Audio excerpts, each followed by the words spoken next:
The Q&A is being recorded. We'll read your first name only when asking the questions. The discussion will be uploaded to YouTube so that it is available later. And now I'm going to turn things over to Lynn Cunningham, one of the filmmakers, so that she can briefly tell you who our panelists are today. While the panelists are introducing themselves, please start typing your questions in the Q&A box, which is at the bottom, so I can begin posing the questions when they're done. And I'll turn it over to you, Lynn. Lynn, turn your sound, unmute yourself.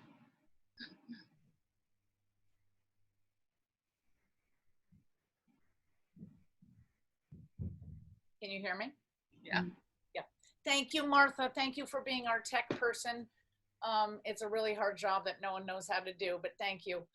Welcome everyone, and thank you so much to the Benzodiazepine Information Coalition for making this screening possible on World Benzodiazepine Awareness Day. I remember 4 years ago how inspired I was, and I guess it was the first one maybe, but watching all the powerful testimonials from all over the world, which made us very, very aware of the power of personal stories. So thank you to your entire community for telling your stories and being so supportive of each other. Someone signed up on today's event as a human being, and I love that. And thank you, human being. We are all human beings trying to do our best. We make mistakes, and this awesome community does its best to support each other, and I salute that. Thank you to two amazing doctors who've joined us today, Dr. Jim Wright and Dr. Mark Horowitz. Thank you, and we're gonna give you guys time to introduce yourselves later. I just wanna say, Medicating Normal started as a personal, very personal quest to help a struggling family member. She is still a stellar athlete, a distinguished scholar, and was diagnosed shortly after graduating from college with mental illness. 10 years later, she was taking 10 drugs daily, 2 of which were benzodiazepines. Every day she would call me, Linny, is everything going to be okay? And while all her friends were building their careers, she could not hold down a job, and she desperately wanted to get back to becoming the writer that she dreamed of being. So to answer her honestly about whether everything was going to be okay, I needed to learn more about what she was taking and putting into her body. And what I learned shocked me and inspired this film. I joined with my wonderful filmmaking partner, Wendy Ratcliffe. We read a lot, and the most memorable book being Robert Whitaker's Anatomy of an Epidemic. And after reading, we went around the country and interviewed hundreds of individuals who were disabled by their drugs. Each story touched us deeply and convinced us that great harm is being done on a great scale, large scale. Now that the film is done, it takes just as much hard work and passion to get it out into the world. And so we owe huge gratitude to our outreach leaders, Nicole Lamberson and Angie Peacock, for doing their very best to screen and make sure that Medicating Normal is seen. We've presented it at 5 festivals and 75 community screenings nationwide. Of course, now they're virtual, this being one. The response to the film has convinced us all more than ever that this is a story that needs to be told now. And it's our hope that these conversations will begin to challenge assumptions about mental illness and about our over-reliance on medication as a society. Let's start today's conversation. Thank you all so much for being here. We value each and every one of your questions and comments. Thank you. And now I'd like to introduce Dr. Stephen Wright. Jim Wright. Jim Wright. Thank you. Yeah. Can everybody hear me okay? Yeah. Yep. So I'm a clinical pharmacologist. It's a subspecialty of internal medicine, and I've been doing clinical pharmacology all my career. I also did a Ph.D. in pharmacology as well as my medical training, et cetera. So I've always been interested in drugs, and I think the movie is excellent. I think it's accurate, and I certainly hope that you are able to get it out for everybody to be able to see. It fits exactly with my experience with patients that I've seen, and when I see patients with benzodiazepine problems and tapering, I always have them use the Heather Ashton manual and use that approach. And I also get my patients to read Anatomy of an Epidemic. And so I think it is really an excellent movie. Thank you. Dr. Horowitz, you want to introduce yourself? Sure. All right. So my name is Mark Horowitz, and I'm a psychiatry trainee. And I also did a PhD looking at the biology of depression and psychopharmacology, the mechanism of action of antidepressants. And at the same time, I've also been taking antidepressants and then further psychotropic drugs in what I see now was a prescribing cascade. And I had a very short, sharp introduction to a very different world that I'd learned about from textbooks when I tried to come off my antidepressant. And I had a horrific experience. And that led me to do a lot of searching and reading and to come to see that the narrative of psychotropic medication that I'd been taught was not the only one available and probably not the most truthful one. And since that experience, I continue to taper off medication. It's been a very long journey, and I've spent my time now writing papers about how to come off medication and trying to increase the awareness of my colleagues and the public about the difficulty of coming off these medications.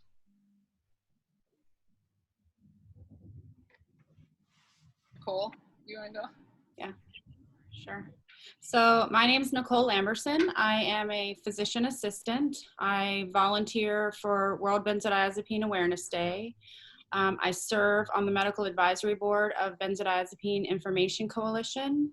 I work doing outreach for the Medicating normal film. And I am also, I guess I'm an ex-patient. I took psychiatric drugs, including 2 benzodiazepines and a Z drug simultaneously. That's what my psychiatrist had me on, plus 3 other meds. I was on 6 drugs at a time, similar to Dr. Horowitz, a prescribing cascade. The benzo first, it caused horrible adverse effects, and then over the course of 5 years, I was just, all the side effects from the one before were misdiagnosed as so-called mental illness, and I was further drugged until I came across a story of someone in the community, Matt Samet, if you guys are familiar with him. He wrote his story in Outside Magazine. My dad happened to have a prescription. I'm sorry, a prescription, a subscription. The light bulb went off for us. We figured out why I had been suffering so horribly for the last 5 years. I joined the communities and came off of the medications. Unfortunately, much too abruptly. I was not educated on how to do it properly. And now I suffer protracted withdrawal or protracted injury. And I am improving very slowly over time. And I have been off the medication for over 8 years now. And I'm Angela Peacock. You saw some of my story in the film. I'm 4.5 years off of all medications, but I have either tapered or been taken abruptly off over 40 psychiatric drugs. I still live with some pretty severe neurological effects, but I am able to function. I've lost 65 pounds since you saw me in the film. I feel like I'm trying to get my life back, and my passion is to help get the film to as many people as possible. I've done probably 40 screenings by myself in communities across the country. I live in an RV and drive to do the screenings. So I've really had a great time. My favorite are with students in psychology or social work or medicine, or with behavioral health agencies where I can offer CEU credits to therapists because I graduated with my master's in social work. And I also volunteer with WBAD. Me and Nicole pretty much work our butts off all day, every day. We live, breathe, and eat these issues. We talk to hundreds of people every week, and we're just trying to get the film out. And we hope that you all can help us do that too. At the end of the screening, we'll talk more about that. So thank you for joining us. Lynn. Oh, can't hear you. Mute. Sorry. So we just want your questions. So you can direct a question directly to any one of us, or in general, and Martha will direct it to us. Okay, so let me start because this question came up several times, and I think we can answer this right at the beginning. There was a lot of questions about how can they share this video? What are the plans to make it available? Will it be on DVD? Will it be on Netflix? So. Well, we hope so. We are just, we're beginning to talk to a distributor who's very interested. Their specialty is European TV, but they may be interested in US television as well. Our plan is our focus really right now, because it's the most gratifying, is to try to organize as many of these community screenings as possible.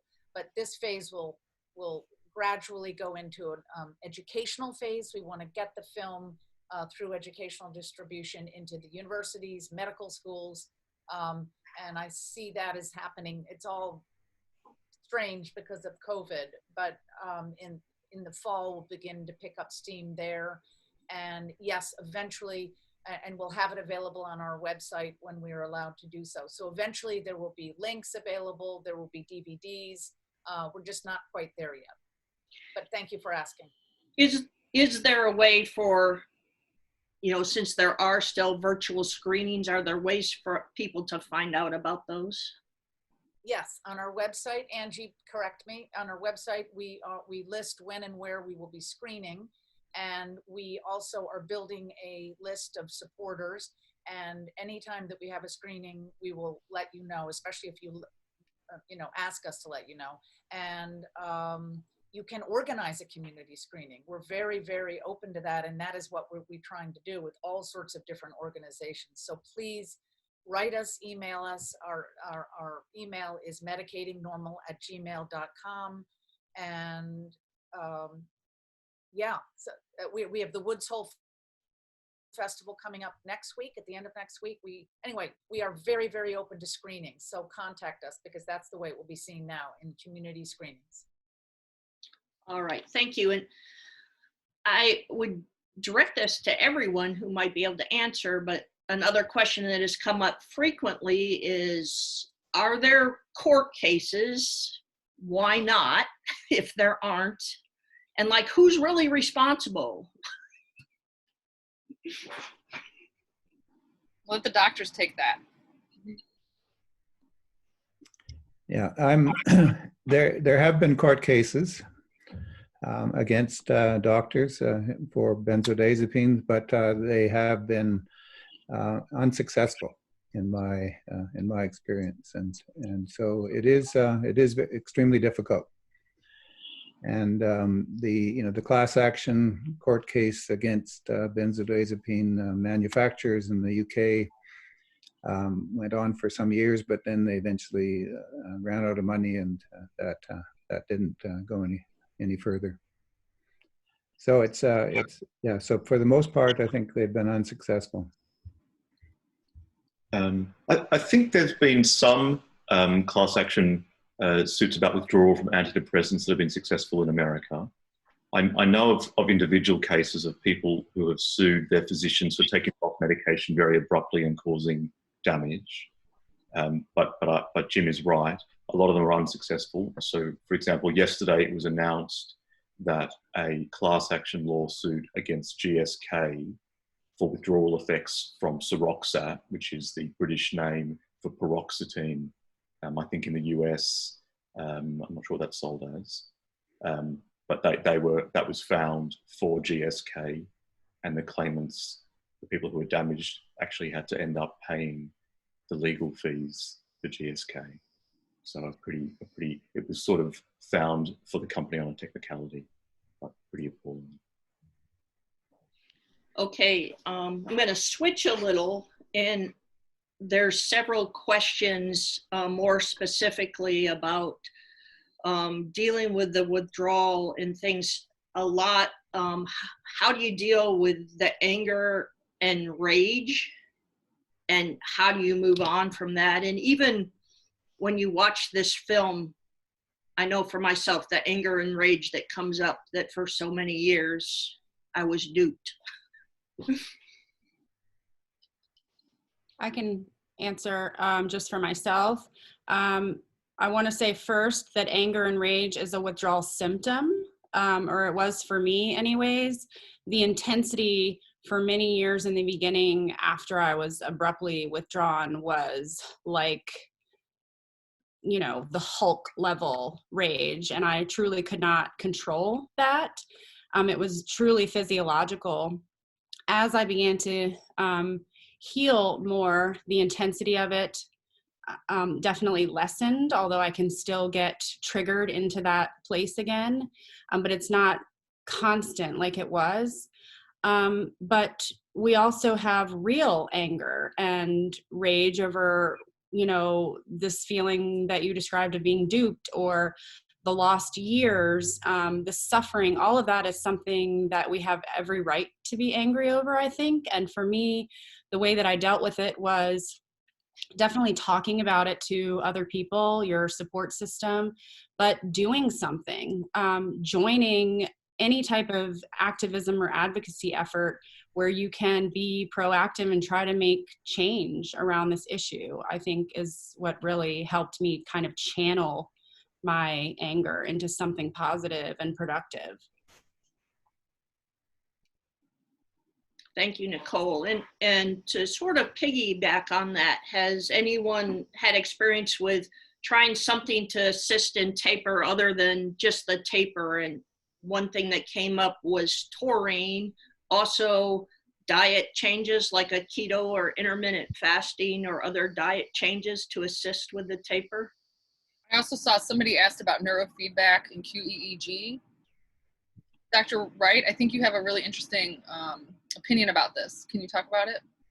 Yeah, and with my patients, they often ask, "Is there anything I can take to help?" And I'm not aware of anything that has been proven to help with the whole process. So I advise them that at the present time we don't have anything that is known to help in terms of supplements or other drugs. And I advise them strongly not to take any other drugs to try and help them, because that's something that often people are prescribed.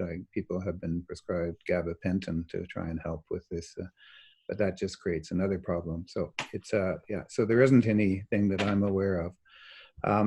Neurofeedback, I think, could be helpful, and therapy and support and all those things are really important. But that's where people should go. And I think the movie is really good, and particularly to see you, Angie, and Nicole here and doing as well as you are is extremely important for people to see that, because they think they're desperate and they feel that they don't have anything ahead of them. I just want to add, at World Benzo Awareness Day and at Benzo Information Coalition, people email us often that they have tried things like supplements or new drugs or, things over the counter, and they've actually had reactions, adverse reactions or setbacks in their healing. And so sometimes they are actually made worse by trying things. So there's always that risk if you're going to go that route. Mark, you look like you really want to say something. What are your thoughts about this? I mean, I want to agree with Jim. I don't think there's anything that's been clearly proved that's helpful. Although I can see lots of people putting comments that certain diets or exercises help them. So I think it's worth trying things out. But I most strongly support what Jim said, not to add more medications to the mix. I think that's the worst possible thing to do. I've seen a lot of patients panic because they're experiencing withdrawal symptoms and they want to do whatever they can to solve it, which is completely understandable, but cause themselves more harm by looking for generally psychotropic solutions. So I would suggest if you're having trouble going down too fast, to go back and do it more slowly if that's a possibility, and not to add in more things if you possibly can. Yeah, and I'll just share that in my personal experience, the only thing I was willing to try was diet and mild walking and slow exercise. But I mean, me and Nicole are in the same city right now, visiting because we have so many screenings this week. But here's an example: like we walked in the heat and it was direct sun, and I mean, she could tell I got really quiet and was like, "Are you okay?" And I'm like, "No, I'm not okay." So like, I'm just so sensitized now that even on just a little bit of exertion outside of my normal limit, like the heat, if I eat too much sugar. So keto diet and intermittent fasting has worked for me mostly to get my body back, because I completely lost touch with my body. I was so uncomfortable the way I was feeling. So whether or not it helps me or not, I don't know, but it helps me feel like I'm doing something. But I knew deep down, like in the state that you saw me at the beginning scene in the movie when I'm on the couch and I'm having all those homicidal and suicidal thoughts, I knew that if I put a drug on top of how I was feeling, like it was not going to go well. So my personal philosophy has just been to let my body heal on its own and to not don't poke a sleeping bear. Just let it heal. And if I interrupt that process, I'm afraid of dire consequences. But I do recommend exercise when people can do it. Yeah. So you do, but obviously you have to do what you're capable of. But I just bought an electric bike a couple weeks ago because that little help was enough to I can get farther, but not have to put forth so much exertion. So that has really helped me, and I do enjoy it definitely. All right, and just one more along the lines of taper. Many people are on a cocktail of drugs. You know, it might be a benzo, an SSRI, an antipsychotic or neuroleptic, a mood stabilizer. How do they decide where to start? Well, I frequently see this, and I think it has to be individualized. I always recommend they do one at a time and taper. And so I look at the drugs and find out and come to some decision as to which one I think is the most toxic at the present time, and then start with that one, and then do sequentially one drug at a time. Mark, what about Mark, your research? I think your research. What did you think? I mean, there's no real, there's not a lot of research in this area at all. I think answers that I've heard from other forums about doing the drug that you think is causing you the most harm, it's causing you the most side effects. I also did what you used to do, to take patients off one drug at a time. I think some people, when they work out what they're doing, do a little bit of all the drugs at the same time, as long as it's very slow. And I kind of think, oh, you're affecting different receptors by a little tiny bit at the same time, so you might be sort of spreading things out more easily. But it's clearly an area that there's not a lot of clear evidence on. For me, I just want to share my personal experience looking back, because I came off over 40. I can't even believe that when I say it. But I did the antipsychotics first, and then I think I did Ambien. But I don't think I consciously knew that I was going to ultimately come off of everything. And I didn't know anything about taper. I didn't know anything about the Ashton manual. I didn't know anything about groups until I was like 4 months off of benzos. I had no idea any of this stuff existed. And then I did antidepressants, and last was benzos. And looking back, I wish I would have done the benzo earlier. But I mean, I just think everybody's so individual, and you just have to read as much as you can read and really like dig deep and decide for yourself, because the last thing you want is someone deciding for you or taking you off when they want to take you off. So that's why the last part of the film says, educate yourself about safe tapering, because it's really, this is your decision and your body, and you're the one that has to live with the effects, not necessarily the prescriber, who may or may not be educated about it. Okay, and this is two-part, but the first part I would direct toward Lynn. So this film was specifically focusing on benzos, and why did you decide to make this? It actually didn't. We did not intend to have it focus on benzos. I think there was only one of our stories where it was Shalimar who was simply on one benzo. Everyone else was on a cocktail. So it's very much about benzos, but it's about all the other drugs, and who knows how they interact. And I think we decided to make, I mean, the reason the film, I think, is important is because it's a story that's not being told. And we've had several screenings. There's a wonderful group of very aware researchers in the Philadelphia area who are acknowledge a lot of the flaws and shenanigans in the research world, and they were wonderful. They came to a Pennsylvania screening we had, and from the scientific perspective, it was all being acknowledged. But in terms of practicing psychiatrists, and I'm interested in Dr. Wright and Dr. Horowitz and what they feel about how their colleagues view them. But some of the sort of big, important psychiatrists that we have run into more or less deny a lot of what we're trying to bring out in the film. And there are big stories about, these drugs help people. They help a lot of people. And how could you be making a film that might irresponsibly convince somebody to go off a drug that's helping them? And we always say that is not our mission. We have no interest in convincing people to be on or off. We just think that this is not being talked about, and it is truly real because of all of you guys who've shared your stories.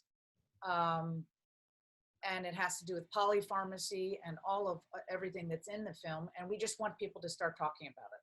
So did I answer that question? Yes. And so the second part of that question was, what you just said and what we've heard about these cocktails of drugs. Is this a similar problem with other psychiatric drugs, and is there a safe drug?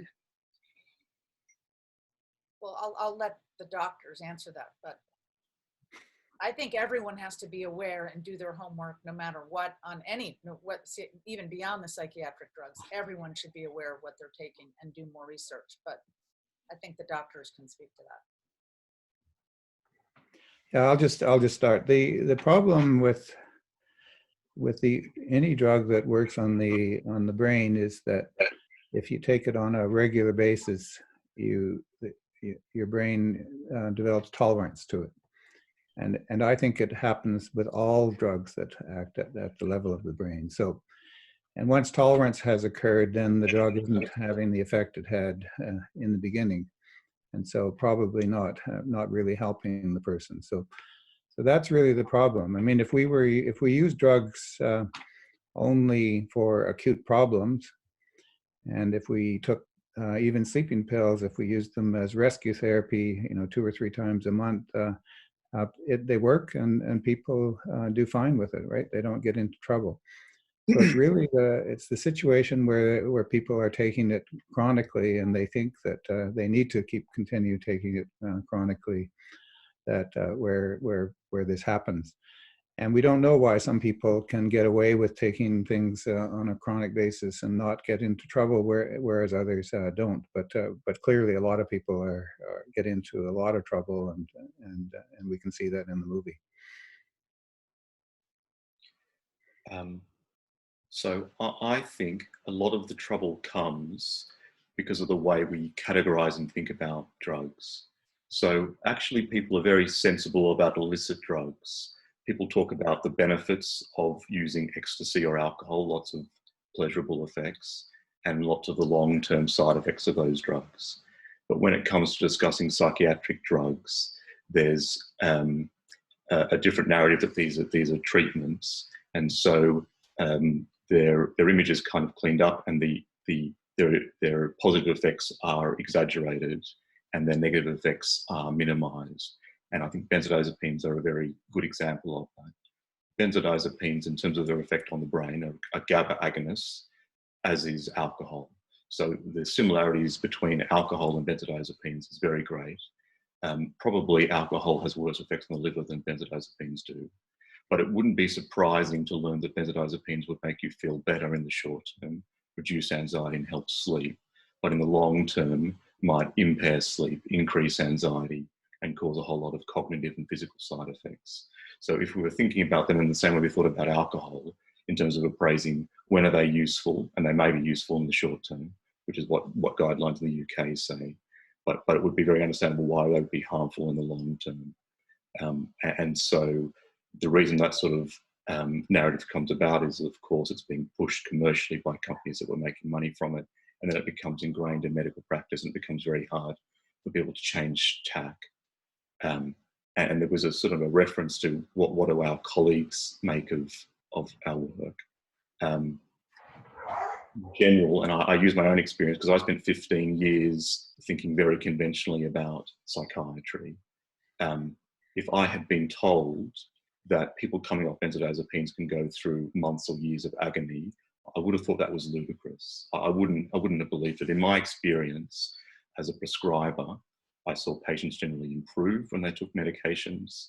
I never ever took anybody off medication because that wasn't where my focus was. I was focused in what I thought was helping mental illness. And secondly, I can see I was also very much enculturated into thinking that any negative effects that occur when people stop medication is relapse. And so if you have the frame of relapse, you see relapse. So I've given lectures to rooms full of psychiatrists who have sworn in the face that they've never seen withdrawal from any drugs, but they've seen lots of relapse.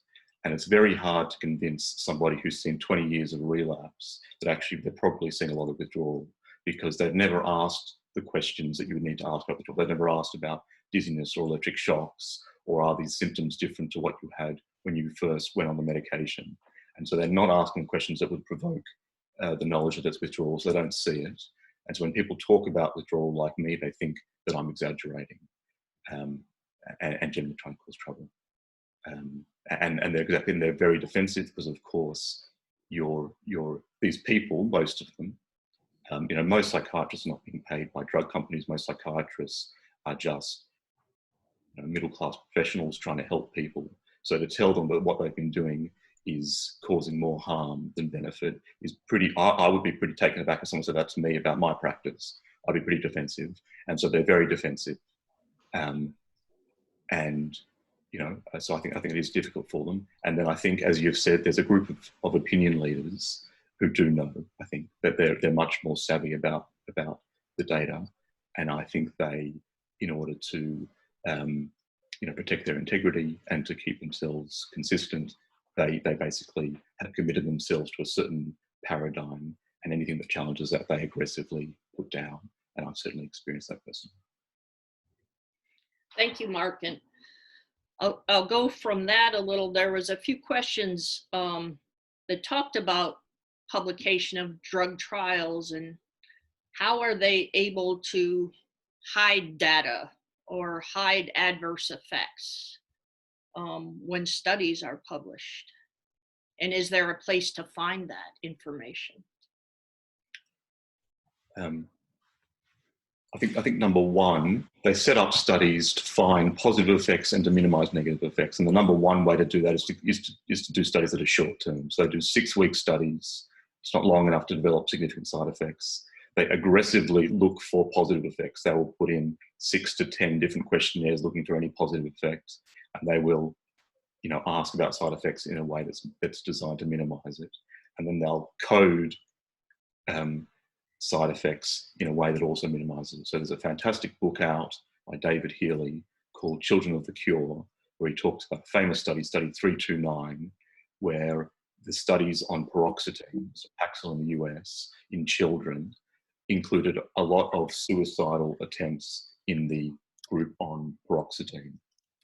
And they were coded as emotional lability, not suicide, even though they involved people walking up to the edge of a building and being held back from jumping.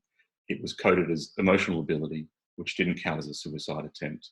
And so it sanitized the data. So it looked like paroxetine wasn't causing more suicidal attempts than placebo. But when he got the data, eventually about 15 years after the company published it, it was clear that there was more suicides on the paroxetine side. I think that's routinely done still.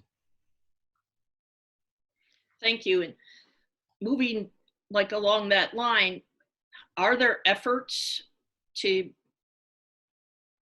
educate prescribers about this, like even starting in schools? And is there a de-prescribing movement that you're aware of, and can you speak to that? I can just mention that there are efforts to get some of this information into schools. It's not that easy. Curriculums are difficult these days, and there's not a lot of pharmacology taught in medical schools, which I've always been unhappy about, but haven't been able to change to any great degree. There's a number of groups in Canada that are interested in de-prescribing, and so so there is our group in the Therapeutics Initiative has people who are interested in de-prescribing, and there's places that's in Vancouver, British Columbia, and there's groups in Toronto who are also involved in de-prescribing as well. So there are groups that are doing this. I do think I've seen it's called US De-prescribing Network, I believe. So there's initiatives in the United States as well. If you just Google it, you could probably find them. There's also at Yale University, Swapnil Gupta is working on it. I don't think they're quite there yet to the understanding that our community knows. But I also wanted to bring this in because I know there's a lot of therapists on the channel right now and social workers besides the benzo community. So I think that this is a very controversial, radical statement that I'm about to make. But traditionally, as a therapist, you're told to not talk about medicine with your clients. Like, that's off limits, that's doctors only. I just went through social work school, and it was at the top of the top 1 or 2 program, depending on what year it is in the United States. So I did take pharmacology. We didn't really talk about withdrawal unless I brought it up. And my teacher was he was a pharmacist for like 45 years. And so he knows that it exists, but it's like not part of the curriculum because I don't think they really understand how severe it can be for many of us. But I just think that therapists and psychologists need to look into how can you talk to your clients about this, because I was a therapist for 14 months during my training, and I had clients that were on drugs, and because this happened to me, I could tell this person is under the influence. I don't know how much I'm talking to a side effect or I'm talking to the person. And I mean, I've even had clients come in with their heart racing, and I would say, did something happen between last week and this week? And they would say, well, yeah, my doctor increased my dose of Prozac. And I'd be like, do you think that's affecting your heart? Like, they don't even know to ask these questions, So I think that therapists and social workers and psychotherapists and anybody in the non-MD prescriber field needs to get more involved in their patients' context. You can't just talk about their context of racism or oppression or whatever and leave meds out of it. So there is a safe way to talk about that without being sued. Just please look into that. There was recently a document out of the UK about how psychotherapists can talk. Mark, were you involved with that? No, but I want to draw attention to it. So yeah. I strongly support what Angela's just said. Providing medical information is different from providing medical advice. So if you want to talk about the pros and cons in general or for the specific person, that's completely within the lines as a therapist. And I just want to draw your attention to Anne Guy, a brilliant therapist in the UK, has written a guide for therapists to talk to patients about prescribed drug dependence. And it's at www.prescribedrug.info. She's posted it in the messages. And I read it. It's a fantastic document that talks through exactly the ins and outs of how you might start that conversation and what role you might play. Yeah. Thank you so much. Yeah, I've shared that with the therapy groups that I've given. And just a simple question of, what would it mean for you to take psychiatric drugs?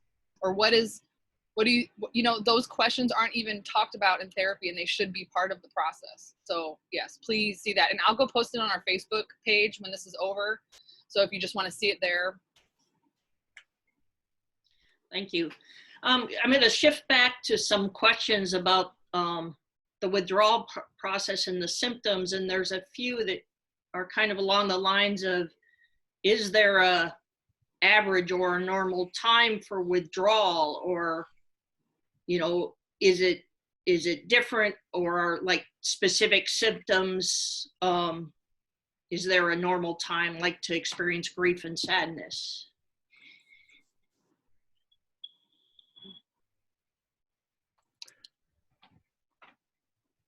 I would just say there's no average time. Everybody's different, and so you can't predict how it's going to work for any particular individual. But so everything has to be tailored to that person, and they just have to believe that things will get better as they gradually come off their drugs. I just want to say too, I've been in the communities for a really long time because I am so protracted. But I also came off of multiple drugs, and I did it abruptly. I did it pretty much cold turkey. So it's not surprising that I'm protracted in the way that I am. Although I have met other people who came off more drugs than me and cold turkeyed, and they healed much faster than I did. But most of the people that I met when I showed up in the beginning are long gone. They're back to life and healing. So it really is variable from person to person. I think it's much more rare to be protracted for as long as I have, or many, many years, than it is to heal in a sooner time frame. Thank you, Nicole. And along those lines, is there a reason for this prolonged problem when the offending drug is gone? Why is that damage so long? Dr. Wright, do we know that? Well, we don't know, but we just the symptoms last much longer than the drug. The drug is out of your system usually within weeks. But it has to be due to the fact that there were changes in the brain that had occurred when you were taking the drug, and those changes are still there, and so you're really looking for a healing process from changes that occurred while you were taking the drug. And was there a point in time, I think Nicole or Angela, how did you make that decision? I'm going to tolerate this withdrawal and never go back on that drug, versus I can't do this, give me the drug. God. Every day. Every day, it's a new decision. It's not so much like, I mean, the way you said it, I know you didn't mean it that way, but it almost sounds like I'm like craving, like I need this Prozac to make me feel better. It's not like that. It's like, I really made a decision. Like, I was extremely suicidal. Like, I think I look better in the film than I actually was. Thank you to good editing, Lynn. But I was like literally hanging on the thread between life and death for like 2 years. Okay. And I just decided in my head, like, either I'm going to die from this or I'm going to get better. And I don't really know which one is going to happen. And so it was this kind of like radical acceptance that I knew that I could not go back to a psychiatrist. There was no way. There was no way. I went until month 14 trying to convince him that I was experiencing withdrawal. And he continued to say that I had MS or I had a microscopic traumatic brain injury. And then like another ridiculous thing he said was I have a nerve agent poisoning from Iraq that was just now showing up 14 years later. And like, I had it. Like, I was like, no, I was on the drug. I was okay. And then you took me off and now I am completely screwed up, So, to me, it was just radical acceptance. And I know, I should probably answer this while I'm talking. There's several people that are going through this experience right now. And the only way that I can tell you was like hanging tight to the support groups, the people that get it, to not talk about it so much with people that didn't get it, because that just increased the trauma that I was feeling. I had something I call a healing buddy. So it was somebody that was similar time off, similar drug history. And me and her talked all day, every day. I couldn't go grocery shopping without her. I would literally, like, my body would freeze and she would be like, you're not going grocery shopping, just get in the car. And then I would get in the car and call her. And then she would say, stand up. And then I'd be like, okay, I'm standing up. Like, that's how intense the experience was. I could not feed myself, you know? So just hang on tight to your buddies and just take it 1 second at a time, one moment at a time. And those moments are so excruciating. I know it's like the hardest thing I've ever been, but it does get better, you know? And you just keep going. And like Nicole helps me because I know she's ahead of me and that like she's not dead, you know? So you just keep going and you just hold tight to the people that get it. Really, that's it. For me, I feel like I stuck with it and came off and stayed that way because I was so sick on the cocktail that I was taking. It was like a choice between maybe I can get better if I stay off of this, or I can't go back to that old, the toxicity. I was so ill. I had rashes all over my body. I had joint pain so bad that were being injected with corticosteroids because they told me I had rheumatoid arthritis, even though my labs were normal. I was fully agoraphobic on the medication, probably because the benzos had completely crapped out and I was intolerant and having interdose withdrawal. So I couldn't live that way anymore. I did, after my cold turkey of the 6 meds, I lasted about 4 months. I had akathisia, which some of you probably know about or have had yourselves. It was torture. So I did wind up at the 4th month in my cold turkey reinstating on a benzo with a knowledgeable psychiatrist, but I did not reinstate the other medications.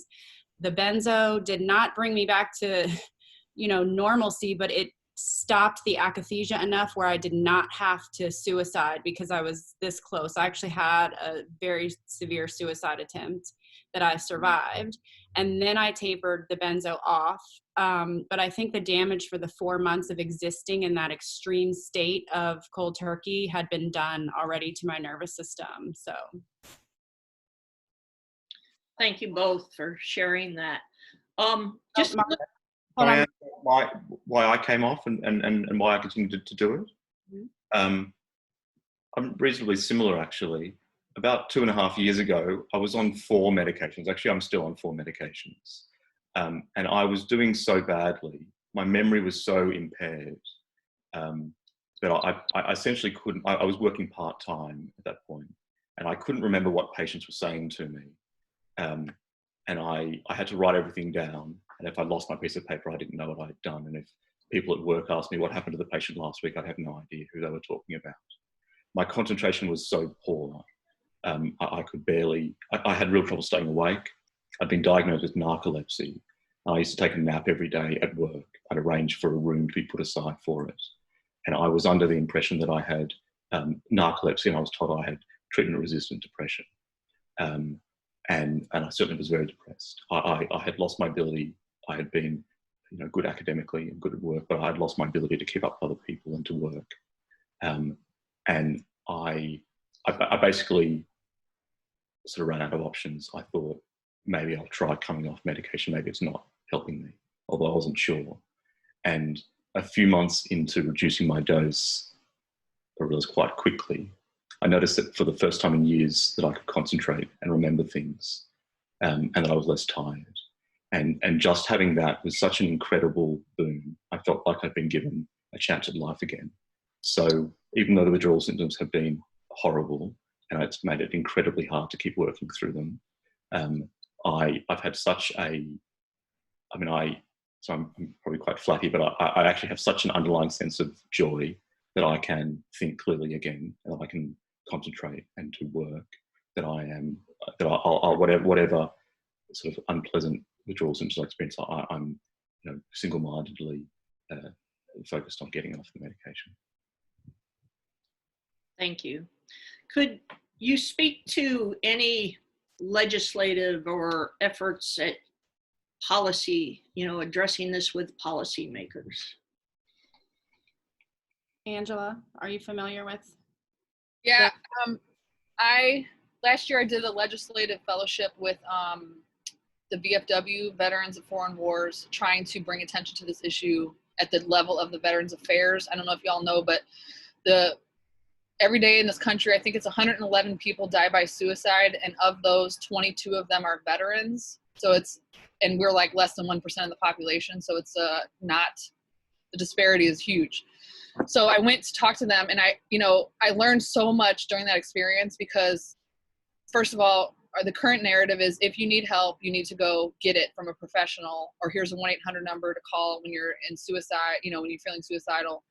And if you're not seeking help, there must be some stigma around it, and you need to be on meds. Like, that is the current narrative that most everyone knows about. And policymakers, they just throw more money at mental health, thinking that it's going to solve some problem, but nobody's looking at the role of medication. So the work of Anatomy of an Epidemic by Robert Whitaker obviously showed that as psychiatric medications have been used more and more, the disability rates are actually higher. So common sense would tell you, wait, if these meds are so great, why are suicides at an all-time high? Why are disability rates from mental health issues at an all-time high? It doesn't make sense. So I went, and what I learned was, I'm speaking a foreign language to policymakers when they believe that when they throw money at a problem, that it solves it. So I had to find creative ways to talk about the psychiatric medications could be part of the problem. So I piggyback off the opiate problem because everybody understands opiates cause overdoses, and that you have to taper people off, or put them on Suboxone or other things. And then I tried to piggyback off the suicide problem. Like, look at the research showing that benzos increase of veterans with PTSD likelihood of suicide 2.5 times higher just from being exposed to benzos. It was like I was speaking a foreign language. I'm going to tell you the truth. I feel like, we've known this issue's been going on since the 60s or 50s, since barbiturates switched to benzos, since the Kennedy hearings in the 70s.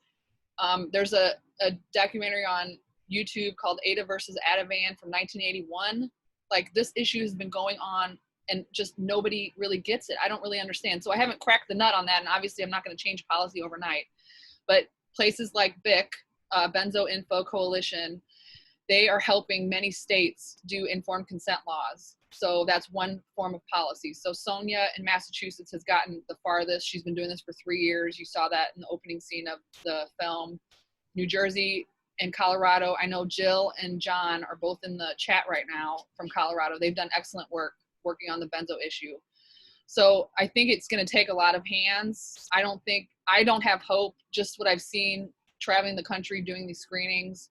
I feel like we have to educate patients at the patient level. And once they learn and they're wise to these issues and they learn health literacy and learn how to inform themselves, that's going to be the way. I don't have a lot of hope for changing institutions that are funded by lobbyists that are funded by the pharmaceutical companies. So, and academia is funded by pharmaceutical companies. So there's many hands with lots of money in the pot that I don't have. So my way of doing my social work is this. I'd rather talk to 300 of you than one senator.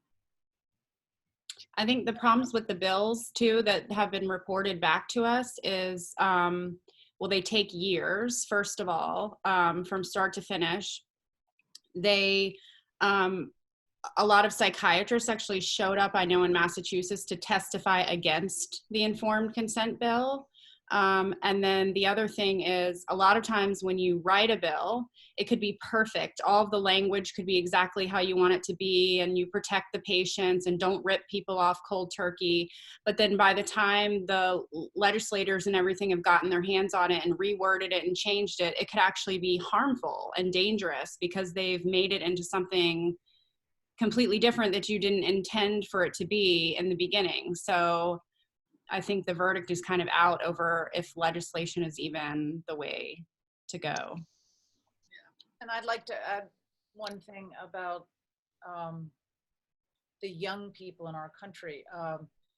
We've had several screenings at colleges across the country, and it has become, well, we know from one professor who graciously let us into her classroom that when she sees a problem, she is supposed to, she doesn't even, is not even allowed to go to her student who's exhibiting distress. She must go directly to the mental health department, inform them, and it's out of her control. She is not allowed to simply connect with a young person to say, hey, is everything okay? What's going on? And I know from my own family, friends, colleagues, that college students across the country are massively over medicated, and it's just a vulnerable population, and parents aren't allowed to know anymore because a lot of these kids are just over 18 and no one can talk about it. It's a big taboo thing. So the more that we educate ourselves and talk amongst our friends and our families and each other about this issue, I think will yes, legislation would be great, but we've got to learn and talk amongst ourselves. And then we screened the film at one of the largest New York City foster care agencies. And the director of that agency had seen the film and said, "Oh my God, can you bring it to my group of caseworkers?" And that group too, the foster care communities across the country are over medicated. And it's going to be about all of us talking about this and making, yes, writing to our politicians, but first becoming aware ourselves of the problem. Thank you. What you said, Lynn, and what we've heard from people is the importance of support from family and friends.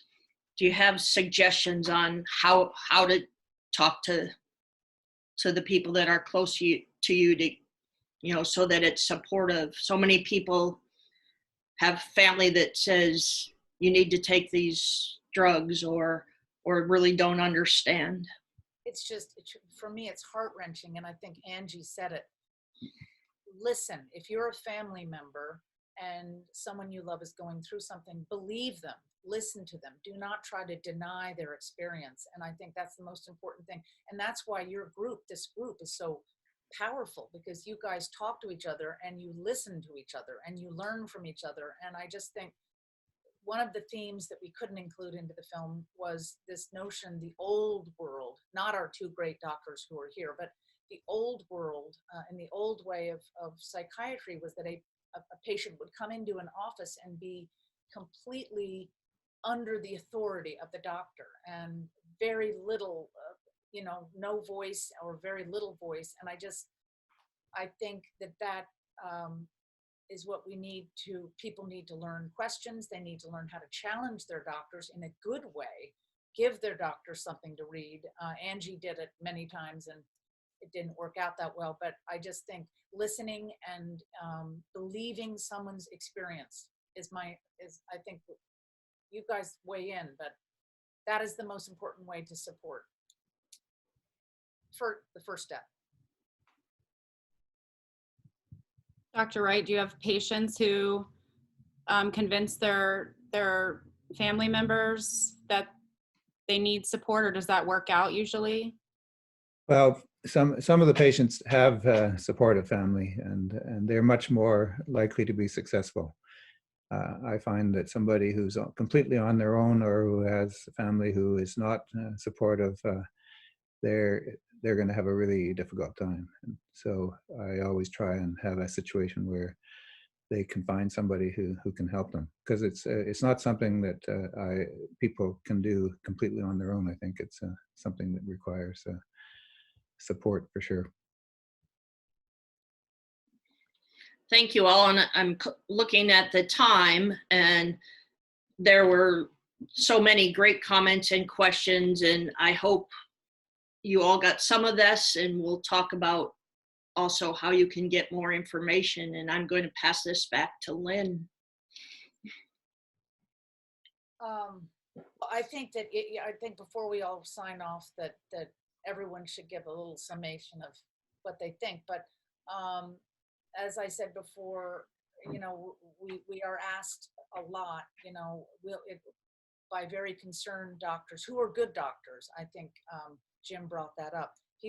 Psychiatrists mostly get into the profession to help people. So I think that there are a lot of concerned doctors about our film, and that question about, oh my gosh, will this film convince people who need these drugs to stop them? And again, reassuring that's not our mission, but we want thoughtful and informed decision making before someone goes on the drugs and before someone goes off of the drugs.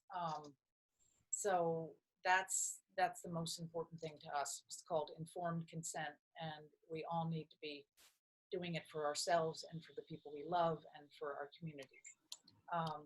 So thank you all for coming so much, and visit our website. Our email is medicatingnormal@gmail.com. Angie does a great job of keeping our Facebook presence up to date. Please stay with us. If you know of people who need to see the film, just let us know. It's a gift to us, and we would love to show the film. So you all want to say some last words, Mark and Jim, Nicole?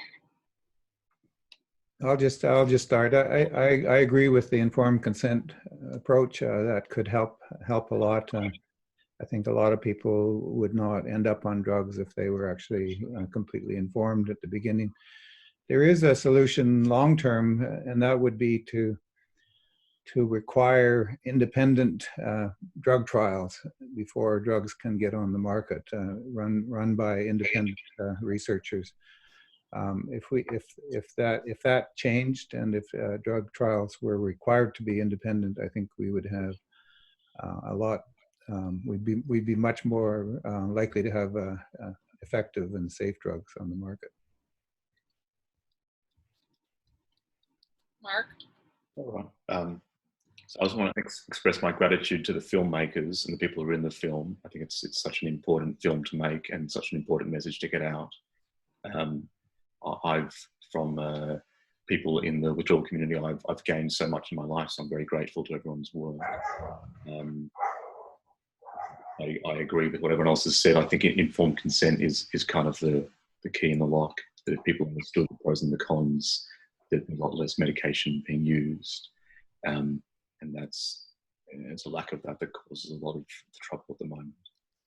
So I would encourage everyone to try everything. It's hard to know what the right solution is if it's individual conversations or at a policy level. I think everything makes a difference.